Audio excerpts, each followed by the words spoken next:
নেত্রকোনা ৩ কেন্দুয়া আটপাড়া আসনে জমিয়তে উলামায়ে ইসলাম বাংলাদেশের নির্বাচনী গণসংযোগ পিআর পদ্ধতির সমর্থনে ৯ জমিয়ত।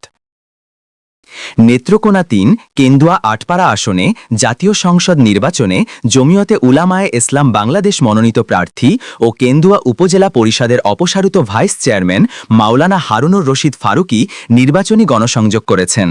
২২ সেপ্টেম্বর সোমবার বিকেলে আটপাড়া উপজেলা শাখার উদ্যোগে আয়োজিত এ গণসংযোগ উপজেলা সদর থেকে শুরু হয়ে তেলিগাতি, অভয়পাশা, সুতারপুর ও শর্মইসা এলাকায় প্রদক্ষিণ করে। কয়েক শত মোটরসাইকেল ও পিকআপ ভর্তি কর্মী সমর্থকের বহর অংশ নেয় এ গণসংযোগে। গণসংযোগের শুরুতে সংসদ সদস্য পদপ্রার্থী মাওলানা হারুনুর রশিদ ফারুকী বলেন, কেন্দুয়া আটপাড়ার মানুষ উপজেলা পরিষদের ভাইস চেয়ারম্যান নির্বাচনের মতো এবারও আমাকে বিপুল ভোটের ব্যবধানে বিজয়ী করবেন। মনোনীত হওয়ার পর থেকেই মানুষের ধার প্রান্তে যাচ্ছি, জনপ্রিয়তা, জনগণের পাশে থেকে কামানোর জন্য আমাদের জমিয়তুল ইসলামের নেতৃবৃন্দ, কেন্দ্র আটপাড়ার সকল নেতৃবৃন্দ স্বতঃস্ফূর্তভাবে কাজ চালিয়ে যাচ্ছে। আলহামদুলিল্লাহ, এখন পর্যন্ত আমরা আশাবাদী, মানুষ খুব সন্তুষ্ট এবং আমাদেরকে তারা চাচ্ছে যে আপনাদের মতন ব্যক্তিরা আসলে হয়তো আমরা একটু শান্তি অনুভব করতে পারবো। বিশেষ করে আপনারা অবশ্যই অবগত আছেন, বিগত নির্বাচনে আমি কেন্দুয়া উপজেলা পরিষদের ভাইস চেয়ারম্যান নির্বাচন করেছিলাম। আমি সেখানে প্রায় ৮০,০০০ ভোটে নির্বাচিত হয়েছি। আমার প্রতিপক্ষ যে ছিল তার থেকে প্রায় ৩৭,০০০ ভোট বেশি পেয়েছি। সেই জায়গা থেকে আমি অনুভব করেছি কেন্দ্র আটপাড়ার মানুষ আমাদেরকে, বিশেষ করে আমাকে চায় আপনি আসেন, আশ্বস্ত আমরা সর্বশ্রেণীর মানুষের কাছ থেকে পাচ্ছি ইনশাআল্লাহ। জমিয়তুল উলামায়ে ইসলাম বাংলাদেশ যারা এই দলের সাথে জড়িত দল করেন, আমাদের নেতৃবৃন্দ সকলেই পূর্বে যে নির্বাচন হয়েছে সেই নির্বাচন আমরা চাচ্ছি এবং সেই নির্বাচন আমরা আশা করি।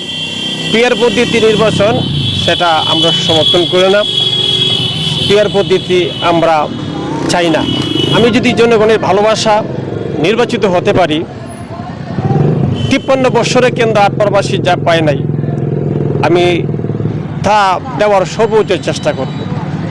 কারণ আমাদের উলামায়ে কেরাম যারা আছেন, সরকারি খাত থেকে এমপিদের পক্ষে যে বরাদ্দটা আসবে ইনশাআল্লাহ 100% তা বাস্তবায়ন করার সর্বোচ্চ চেষ্টা করব।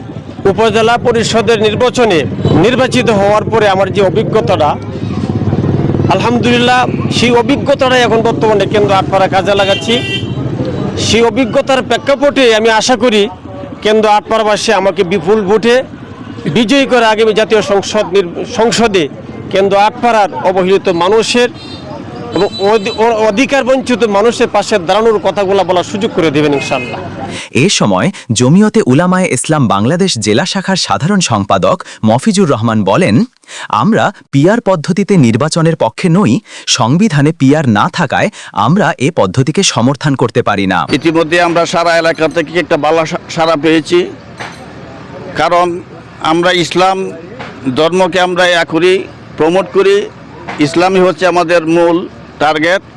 কারণ ন্যায় ইনসাফ প্রতিষ্ঠা করতে হলে মানুষ কিন্তু পিআর পদ্ধতি কী জিনিস সেটা বোঝে না। তা আমি যতটুকু জানি, পিআর পদ্ধতি মানে যে কোনো মার্কাকে নির্বাচিত করা, কিন্তু ইসলাম এবং গণতন্ত্র তো বলে যে ব্যক্তিকে নির্বাচিত করা হয়, সেটা কিন্তু হচ্ছে না। সুতরাং পিআর পদ্ধতিতে নির্বাচন আমরা এটার পক্ষে না, এবং পিআর পদ্ধতি আমাদের বাংলাদেশে যে সংবিধান আছে এই সংবিধানেও এটা নেই। সুতরাং আমরা পিআর পদ্ধতিতে আমরা সমর্থন করতে পারি না।